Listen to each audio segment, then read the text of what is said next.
Jio tube தமிழர்களுக்கு வணக்கம். நம்ம இன்னைக்கு என்ன பார்க்க போறோம்னா, TVK present Jananayagan and go the imperfect show அதை பற்றி தான் பார்க்க போகிறோம். நிகழ்ச்சிக்கு போகிறதுக்கு முன்னாடி நம்ம சேனலை சப்ஸ்கிரைப் பண்ணாதவங்க சப்ஸ்கிரைப் பண்ணுங்கள், லைக் பண்ணுங்கள், ஷேர் பண்ணுங்கள். வாங்க வீடியோக்குள்ளே போகலாம்.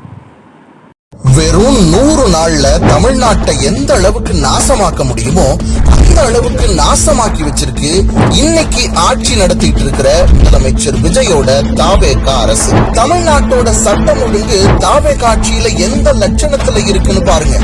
ஆட்டோல போய்கிட்டு இருந்த ஒரு பொண்ணை ஒரு மர்ம கும்பல் வெட்டி கொல்றாங்க. கல்லூரியில கஞ்சா விற்கிறதா புகார் கொடுத்த ஒரு மாணவனை 20 பேர் அடிச்சே கொல்றாங்க. விசாரணைன்ற பேர்ல 6 பேர் லாக்அப் டெத். இப்படி தினம் தினம் கொலை கொள்ளை பாலியல் வன்கொடுமைன்னு தமிழ்நாட்டோட சட்டம் ஒழுங்கு சந்தி சிரிக்குது.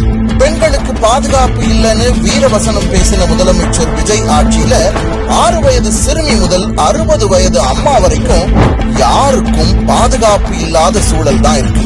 சமீபத்துல கூட கிருஷ்ணகிரி மாவட்டத்துல 8 வயது சிறுமிக்கு பாலியல் தொந்தரவு கொடுத்திருக்காங்க. அது மட்டுமா, அவரோட கட்சியோட ராணிப்பேட்டை மாவட்ட செயலாளர் மேலையும் ஸ்ரீவைகுண்டம் தாவேகா சட்டமன்ற உறுப்பினர் மேலையும் பாலியல் புகார் இருந்தும் கைது பண்ணாம இருக்கிறத பத்தி முதலமைச்சர் விஜய் ஒரு வார்த்தை கூட பேசல. படத்துல விவசாயியா நடிச்சு அடுத்த ஜென்மத்துல விவசாயியா பிறக்கணும்னு ஆசைப்படுற முதலமைச்சர் விஜய் தான் விவசாய கடனை முழுசா தள்ளுபடி பண்றேன்னு அறிவிச்சுட்டு ஆட்சிக்கு வந்ததுக்கு அப்புறம் அதை பண்ணாம விவசாயிகளுக்கு துரோகம் பண்ணார். காவிரி தண்ணி கிடைக்கல, மேட்டூர் அணைய சீக்கிரம் திறங்க, வறட்சி நிவாரண நிதி கொடுங்கன்னு விவசாயிகள் ரோட்ல போராடிட்டு இருக்காங்க. ஆனா அவங்கள சந்திக்க நேரம் இல்லாத முதலமைச்சர் விஜய் சினிமா நடிகர் நடிகைகளை மட்டும் நேரம் ஒதுக்கி மிஸ் பண்ணாம சந்திக்கிறார். 200 யூனிட் மின்சாரம் இலவசம்னு முதலமைச்சர் அறிவிச்சாரு. ஆனா உண்மை என்னன்னா, 500 ரூபாய் கட்டிட்டு இருந்த வீடு இன்னைக்கு 5000 ரூபாய் மின்சார கட்டணத்தை கட்டுறாங்க. தமிழ்நாட்டு வரலாற்றுல இல்லாத அளவுக்கு மின்சார கட்டணத்தை உயர்த்தி இருக்காங்க. சொத்து வரிய 4 மடங்கா உயர்த்திருக்காங்க. அது மட்டும் இல்ல, மக்கள் அன்றாடம் பயன்படுத்துற அரிசி, பருப்பு, பால் எல்லாமே விலை ஏறிக்கிட்டே இருக்கு. இதுதான் 100 நாள் தாவேகா அரசு பண்ண சாதனை. அது மட்டும் இல்ல, பழனி கோவில் நிலத்தை 100 கோடிக்கு போலி பத்திரம் மூலமா வித்தது, அரசு வழக்கறிஞர் பதவிக்கு லட்சக்கணக்கில் லஞ்சம் வாங்கினதுன்னு தமிழ்நாடு தாவேகா ஆட்சியில படுற பாடு கொஞ்சம் நஞ்சம் இல்ல. தமிழ்நாடு இப்படி நாசமா போய்கிட்டு இருக்கும் போது இதை எதுவும் கண்டுக்காம நம்ம விஜய் சர்க்கார் சர்க்கஸ் சர்க்கார் அமைச்சர்கள் எல்லாரும் என்ன பண்ணிட்டு இருப்பாங்க தெரியுமா? பிஸியா ரீல்ஸ் எடுத்துட்டு இருப்பாங்க.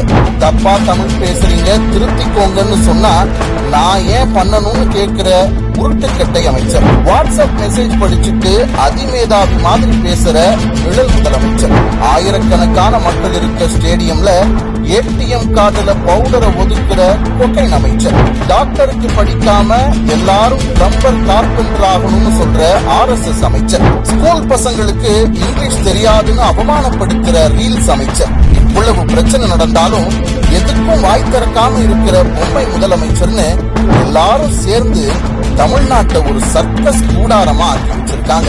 மொத்தத்துல மாற்றம்னு சொல்லி ஆட்சிக்கு வந்த தாவேகா அரசால மக்களுக்கு மிஞ்சினது வெறும் ஏமாற்றம் தான். சிஎம் சார், இப்படியே போனா தமிழ்நாடு நாசமாகும் சிஎம் சார்.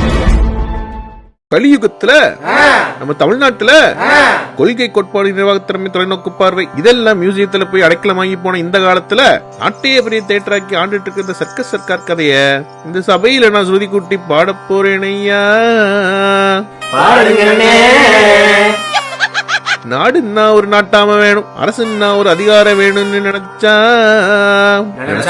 அதெல்லாம் வேணாம். ஒரு பைக்கு ஒரு கேமரா, 4 ரீல்ஸ், 5-6 கிளாப்ஸ் இருந்தா மக்களை ஏமாத்திடலாம்னு நினைக்கிறாங்களே.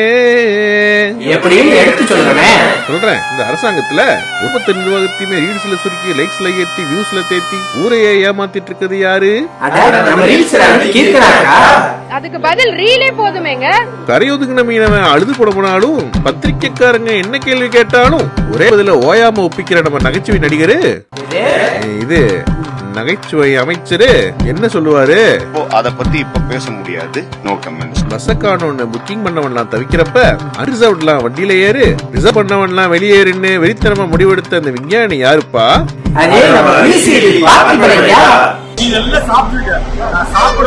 முறுக்கு பாக்கெட்ல இருக்கிற தேதி பழைய தேதி, ஊழல தவறுன்னு பேரு மாத்தி ஊருக்கே விபூதி அடிக்க நம்ம சாமி அமைச்சரை பத்தி என்ன சொல்ல?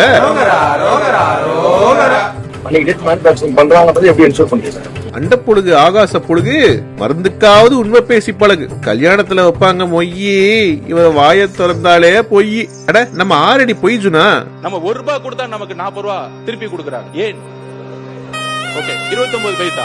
உருட்டுக்கட்டையில அன்பா பேசி, சமாதானத்துல சாத்துன்னு சாத்தி, அனைவருக்கும் சம வாய்ப்பினை வழங்கி, சம்பந்தமே இல்லாம இங்கிலீஷும் தமிழையும் குழப்பி பட்ஜெட்ல பாஸ்கெட் பால் ஆடினவன் 4012. நம்ம மரியட்டன்சன் ஐயாவுக்கு இல்லையா ஒரு எண்டு?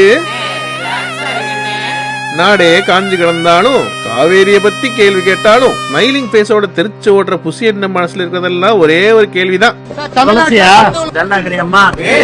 அமெரிக்காவுக்கு இந்தியா போட்ட பிச்சை தான் சுந்தர் பிச்சைன்னு புதைக்க வேண்டிய பஞ்செல்லாம் அள்ளி விடுற மந்திரி ராஜ்மோகனுக்கு சொல்ல வேண்டியதெல்லாம் ஒன்னே ஒண்ணுதான். நீங்க பட்டிமன்ற பேச்சாளர் இருந்து மாறி பள்ளிக்கல்வித்துறை அமைச்சர் ஆயிட்டீங்கன்னே.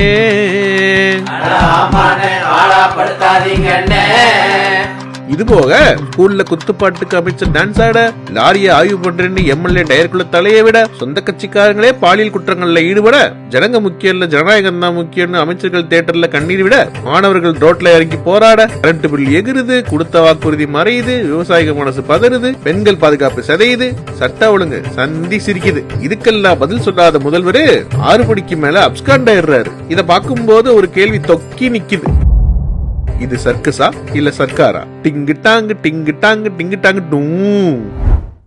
விவசாயிகளின் பயிர்க்கடன் ரூபாய் 5932.23 கோடி தள்ளுபடி செய்யப்பட்டுள்ளது.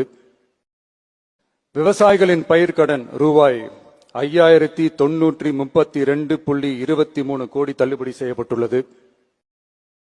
முதலமைச்சர் அவர்கள் அவைக்குள்ளே வரும் பொழுது அமர்ந்திருக்கக்கூடிய எதிர்கட்சி தலைவருக்கு அந்த கண்ணியத்தை சொல்லிக் கொடுத்து 8 கோடி மக்களின் முதலமைச்சருக்கு அந்த மரியாதையை தர வேண்டும் என்ற கண்ணியத்தை சொல்லித்தர வேண்டும் என்பதை பேரவைத் தலைவர் வாயிலாக தெரிவித்துக் கொள்கிறேன். முதலமைச்சர் வருகிற போது எதிர்கட்சியர் வருகிற போது எழுந்து நின்று மரியாதை தெரிவிக்க வேண்டும் என்பது கட்டாயம் அல்ல. அசிங்கப்பட்டான் ஆட்டோக்காரன். ஒரே ஒரு விஷயம் பண்ணா சொல்கிறேன்.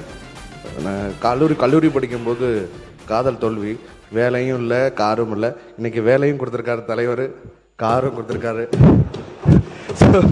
ரொம்ப ரொம்ப நன்றியை தெரிவிச்சுக்கிறேன். ஏன்னா நான் ட்ரெயினில் தான் வரேன். அங்கேருந்து இங்கே உள்ள ஆட்டோவில் உள்ளே வரும்போதெல்லாம் ஒவ்வொரு தடவையும் காவலர் பணியாளர்கள்லாம் கேட்பாங்க, யார் நீங்கள்?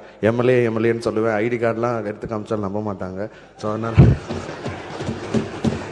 அதனால் ஊராம் வீட்டு நெய்யில உங்க வீட்டுக்கு ஸ்வீட் செய்யாதீங்க. கஜானாவை சுத்தமா தொடச்சி வலிச்சு வச்சுட்டு போயிருக்கிறப்போ, தூக்க முடியாத சுமையை ஏத்தி வச்சுட்டு போயிருக்கிறப்போ, அனைத்து சட்டமன்ற உறுப்பினர்களுக்கும் அரசு சார்பில் வாகனம் வழங்கப்படும் என்பதை மகிழ்ச்சியோடு தெரிவித்துக் கொள்கிறேன். மக்களோட ஒரு அடிப்படை வாழ்வாதாரத்துக்கு ஏதாவது பிரச்சனைக்குன்னு கேட்டா நிதி சுமைன்னு சொல்றீங்க. இதுக்கு மட்டும் எங்கிருந்து சார் காசு வருது?